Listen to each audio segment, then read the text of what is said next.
안녕하세요. 방구석 고수입니다. 전에 말씀드렸듯이 자 이제 나와 있는 책들을 한 번씩 보겠습니다. 자, 이 책은 택견 교범 중에서 가장 먼저 나와 있는 책인 것 같아요.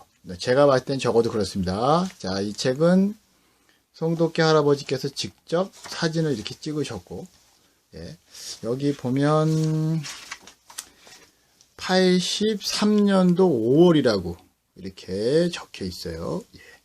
자, 이렇게. 그래서 이용복 전 회장님께서 쓰신 책은 89년도 걸로 돼 있고, 다른 것들은 제가 잘 모르겠습니다. 근데 지금 보면 이게 가장 어떻게 보면 직접 송독기 할아버지께서 이제 시범을 하셔서 사진을 찍으시고, 그리고 가장 가깝게, 가장 송독기 할아버지께서 시연하시면서 가장 좋은 것만 남긴 게 아닌가. 원형이라 그러긴 좀 그렇고요. 자, 싫어하시는 분도 계실 테니까. 그래서 이 책을 한번 쭉 보겠습니다. 자, 여기에 보시면은 제가 전에 이제 많이 봐왔던 거기 때문에 좀 낙서가 좀 있습니다. 그런 거에 제가 연구했던 거를 한번 아는 분들은 다 한 번씩 보셨겠지만 그걸로 이야기를 한번 나눠보겠습니다. 자, 우선은 여기 앞에 부분에 있는 것들은 궁금하신 분들은 한번 이 책을 찾아서 한번 보세요. 근데 여기 중요한 거는 택견의 경기에 대해서 나와 있는 부분들이 이렇게 있어요. 여기 보면은 3보 정도의 간격을 두며 라고 되어 있죠. 요렇게. 그래서 전에 그 경기 분석 영상을 올린 거랑 비슷한 이야기를 여기서 하고 있는 거죠. 그리고 자, 이제 허리를 현재 못 잡게 하는 것들이 있는데 그거는 이제 어떻게 해석을 했느냐에 따라서 좀 다른 것 같은데, 여기서는 허리춤이나 늦은 배를 잡아들면서 라고 하는 글귀가 나오죠. 이제 여기는 돌배로 치는 경우가 이렇게 써 있는데, 그 돌배라고 하는 게 이제 보면 딴죽을 바깥쪽으로 차는 거라고 하잖아요. 근데 아마 차돌리기 형태의 딴죽이 아니었을까라고 생각을 하는 부분들이죠. 자, 이 앞부분에 보면 품이라고 나오면서 품은 송독기 선생의 말씀에 의하면 인승이라고 불렀다고 한다라고 적혀 있습니다. 자, 그러니까 인승이라는 말은 지금 결련특견협회에서 쓰고 있죠. 다른 충주나 대한특견협회 가서는 원품이라고 하고 있죠. 그래서 이제 이거를 넘어가면 선품 이렇게 구분을 해서 오른선품, 왼선품 이렇게 하시네요. 여기 보니까는 그림이 요거는 사진이 송독기 할아버지께서 이거는 도끼질이나 가지치기인 것 같고, 이게 말하는 가슴치기, 일명 예전에 떼밀기라고, 떠밀기인데 이제 사투리를 써서 그렇게 불렀던 것 같아요. 그래서 왼쪽 오른쪽 이렇게 서서 품밟기를 하고 이렇게 동작들이 나와 있습니다. 자, 여기서 보면은 자, 이제 품밟기 동작이나 이런 것들은 논란이 많죠. 근데 개인적으로는 그렇게 논란이 있을 것도 아닌데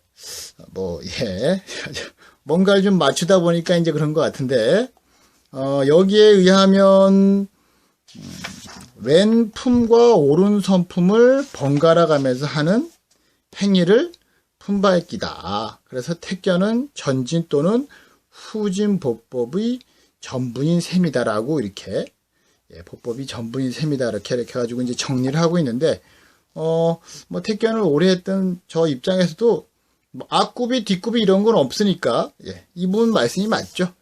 대신 여기에 이제 겨루기를 하다 보면 옆으로 피한다거나 몸을 돌린다거나 이제 이런 것들은 여기에서는 보여지진 않고 있죠. 그거는 뭐 택견을 수련하신 분들이라면 다 알고 있을 거라고 생각하고요. 그래서 여기에서 나와 있는 것을 봤을 때는 굉장히 기본적인 거를 좀 잘 표현을 하지 않았나. 그리고 박정관 선생님께서 이거를 쓰실 때 자신의 생각보다는 있는 그대로를 옮겨놓은 책이라고 생각합니다. 뭐 지금 이 책을 판매를 하는지 모르겠지만 나중에 한번 보시는 것도 한번 괜찮은 것 같아요. 저는 개인적으로 이 품밟기라는 거는 그냥 자세, 보법을 연습하는 거라고 생각을 합니다. 그래서 이제 여기 밑에 보면 설명이 나와 있는데, 자, 신체 균형을 깨뜨려 쓰러뜨리거나 손을 땅에 집게하여 승부를 결정하였던 것이라고 나와 있습니다. 그러니까 한마디로 이 당시에도 마찬가지 얼굴을 발로 찼다라는 얘기는 이 책에도 나오진 않아요. 근데 지금 현재 얼굴을 차면 승부를 가르는 방법도 저는 굉장히 좋은 방법이라고 생각합니다. 근데 기본적인 걸 약간의 변형이 없는 원래 모습의 택견은 유술기적으로 상대의 균형을 무너뜨리는, 그러니까 한마디로 굉장히 순발력을 요구하는 그런 타격식 유술기라는 것을 설명을 하고 있는 것이 아닌가라고 생각을 합니다. 그래서 이제 이 품밟기를 잘하면 균형이나 이런 것들이 잘 잡히고, 그리고 이제 품밟기를 연습하면서 발차기에 대한 리듬을 익히는 거죠. 그래서 이런 것들이 있겠지만 이제 택견을 수련하지 않은 사람들, 그리고 택견을 수련했지만 그걸 가지고 겨루기를 잘 안 해봤던 사람들, 마찬가지 1983년도 이 당시에 탐호수를 했던 분들의 입장에서는 굉장히 좀 의아해했을 것 같다는 생각이 많이 들긴 합니다. 왜냐하면 품새가 있는 것도 아니고 그걸 가지고 직접 본인들이 얼마 정도 수련을 한 다음에 그걸로 경기나 이런 것들을 직접 체험하지 않은 상태에서 저는 송덕기 할아버지를 모시고 이런 책들을 만들었을 거라고 생각합니다. 그러다 보니까 직접적인 경험이 없는 상태에서 이해를 조금 못하고 쓴 부분도 좀 있지 않나. 그리고 그런 것들을 이해하기 위해서는 약간 좀 오랜 시간과 여러 명과의 그런 격투 행위, 경기를 했어야 되는데 그런 것들이 좀 빠져 있었기 때문에 그러지 않았는가. 근데 이제 이 뒤로 나오는 책들도 봐도 다 경기와 실제로 싸웠던 호신술과 굉장히 좀 약간 좀 헷갈리는 그런 모습들이 좀 보여져요. 그래서 이제 뒤쪽으로 쭉 넘어가서 이제 기술 쪽을 한번 볼 텐데요. 자, 이게 좀 많다 보니까 오늘은 활개짓 정도만 한번 다뤄보겠습니다. 자, 활개짓 정도만. 자, 지금 택견 단체에서 하는 활개짓들이 제 개인적으로 봤을 때는 충주에서 하시는 분들이 활개짓이 제일 종류가 많죠. 충주에서 하시는 분들이 활개짓이 제일 많은데 이제 그거는 신하은 선생님께서 정리를 해 놓으신 것 같아요. 여러 가지로 세분화해서. 근데 이제 이 책에 의하면 세 가지가 나옵니다. 세 가지가 이렇게 활개치기, 활개짓 긁어 누르기. 자, 여기서 이제 활개짓 긁어 누르기라고 하는 것은 아마 해도 그냥 눌렀던 것 같아요. 눌렀던 것 같은데.